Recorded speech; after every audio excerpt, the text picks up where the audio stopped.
Germany के शहर Frankfurt में पाकिस्तान जर्मन सिविल फोरम की तरफ से जश्न ईद मिलादुन्नबी सल्लल्लाहु अलैहि वसल्लम के सिलसिले में सीरत नबी कॉन्फ्रेंस का इनेकाद किया गया। तफसील बता रहे हैं शबीर अहमद खोखर।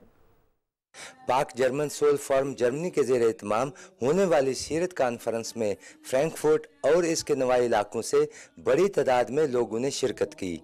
सोमालिया से आए शेख इब्राहिम हसन ने नबी अकरम सल्लल्लाहु अलैहि वसल्लम के खुल्क़ अज़ीम पर जर्मन ज़बान में खिताब करते हुए कहा कि आप सल्लल्लाहु अलैहि वसल्लम अपनी सूरत और सीरत दोनों में बेमिसाल हैं।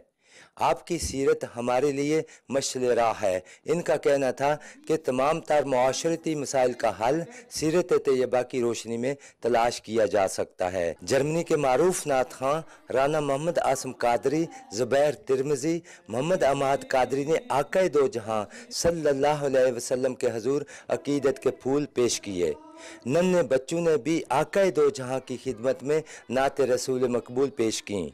सीरत तैयबा की अहमियत को उजागर करने और जज्बा मोहब्बत रसूल सल्लल्लाहु अलैहि वसल्लम के फ़रोग़ के लिए महफ़िल मिलाद कलीदी किरदार अदा करती हैं। आखिर में आलम इस्लाम बिलखसूस वतन अजीज़ पाकिस्तान की सलामती और इस्तेकाम व खुशहाली के लिए खुसूसी दुआ की गई।